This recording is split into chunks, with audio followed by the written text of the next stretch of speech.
Marvel analog to Hugo Strange, and I created this new villain, and I have no idea what the villain was because I don't remember. And I was sitting in my office one day and wasting time, which is what you do when you're a writer. You spend as little time writing as you possibly can. And I was flipping through, remember those old Marvel Universe handbooks? Sure. And I flipped up to the trailer, and I started reading it, and there was a throwaway line in there saying he created it in Russian, which I never heard before. I don't know if it was ever in a story establishment or someone just made it up for the handbook, you know? But I love Dostoevsky, I love Russian literature, and then something clicked in my brain, and I went, him, this is the guy. And because Mike was drawing the story, I brought in Vermin, which is a character we had done in Captain America. And the story just took off from there. And the good thing, the bad thing for me personally, the good thing for the story was, by the time we started working on the story, I was going through a terrible divorce. My life was falling apart, you know. And all that angst and agony really went into the story, you know. And then Salazar came along and had this brilliant idea, which had never been done before, which was he said, we can't have Peter get buried alive in one Spider-Man book and then have him fighting Dr. Octopus in another book.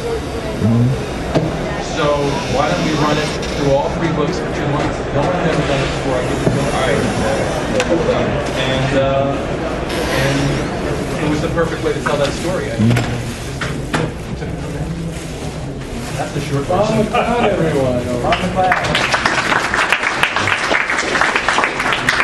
Let me just pick on one point. The story was originally created by you in the Spider-Man version before Spider-Man was there. Was it really? Yeah. I didn't even remember that. But by the time it was scheduled, I don't even think it's a different version is now that they're married. Yeah, oh, yeah, they are. I'm pretty sure they are. I don't know, but Yeah. it could be. But I think because what happened is this was originated, as you said, working for Owsley. Yeah. They weren't married then. One of the things that happened when I was editing Spider-Man was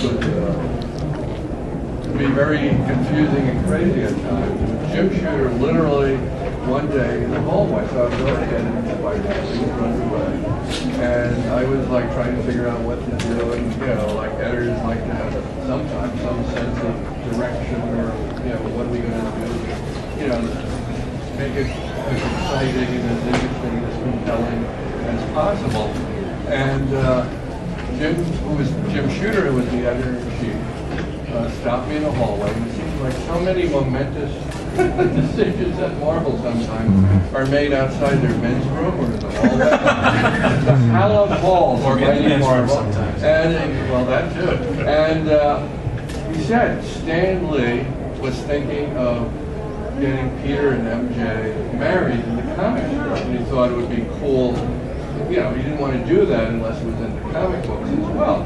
What did I think? And you're in the hallway. What do you think of them getting married? And I thought, well, you know, it's been so long. I wanted to do some things that would shake stuff up and all that. But in my naive brain, I thought this is like long-term planning. This is something, you know, a couple of years down the road that we could have a chance to build up to. I mean, even like years before then, there were, you know, it was a popular thing on TV shows like Moonlighting, the Keys, the main characters, or Cheers. You know, will they get together or won't they? And I thought this is something that we could possibly build toward. So I thought, yeah, this could be great. So I was just, you know, who's this Stan Lee guy to go around asking for permission to do stuff with Spider-Man, and that they would have to ask me. So I didn't want to stand in the way of anything like that. So I said, okay, it sounds like a great idea. Shooter got back to Stan on it, and next thing I knew, it was happening. You know, and in the comics at the time, you know, there were 3 different monthly Spider-Man all-new comics, and it seemed like he wasn't even dating Mary Jane. So it was like, I think, so getting back to Crazy Flash, that was one of the things, you know, we tried to tie in as much as possible. And it worked to the benefit of the story because it made his desperation and his desire to come back and get out of the grave, because he was married now. I just loved it. That's the whole motivation for his whole arc in this movie. Precisely. I'm sorry. I was going to say, and then they went to live in my apartment. So the apartment that they lived in was based on the actual place where I lived, which is kind of cool. I thought. Learning things every day. Yeah. You got me thinking now, because you said we were in Dallas, that show we did. You know, I remember we were also giving out those little plastic Spider-Man heart. Yeah, promoting the. So it was pretty close. Right. Yeah, and I'm curious now to see what issue they got married.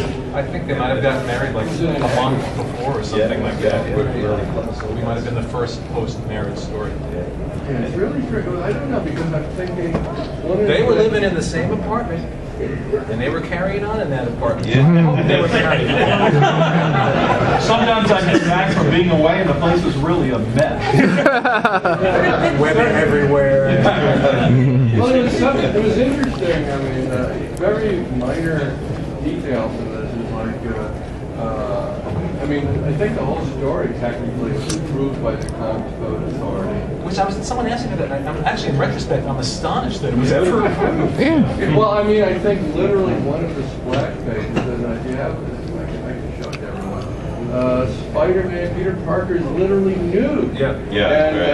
And there he is. And, I mean, this was like one of the weird. I mean, Mike is incredibly clever with layouts and design, and technically, I mean, now there's so much more in terms of the printing of the comic book. If you wanted to do a full bleed, you could do it. But back then, it was like probably the worst printing we ever had. Yes. And by having an all entirely white background was sort of like a clever way on your part to have this, a bleed means having the art extend all the way out to the end of the page.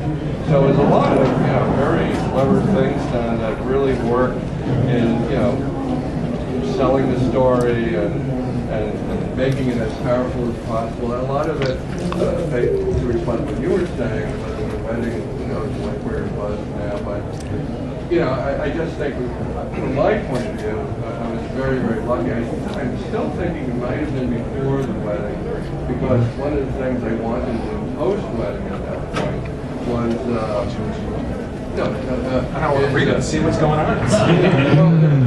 well, what I thought was, like, this is probably, when one of the earlier questions, I think your question was all this in response to 86 when Watchmen and Dark Knight? And everyone wanted to hop on the grim. Somehow and I thought being a newlywed would be a little there. Okay. I think you changed the script. I don't think it was that way in the original. Maybe. Happy accident. But it is post, okay.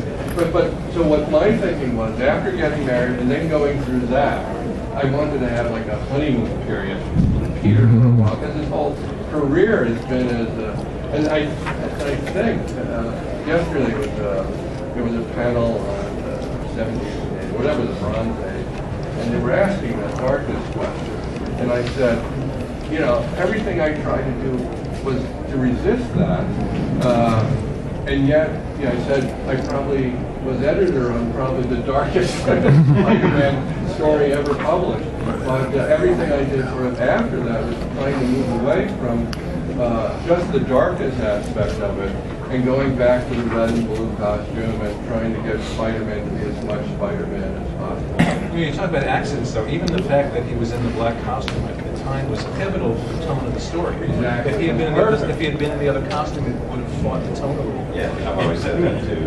And Craven wouldn't have looked as you would look kind of stupid. Yeah. Well, didn't you design I did. Yeah, that means how many people know that black and white? Everyone did.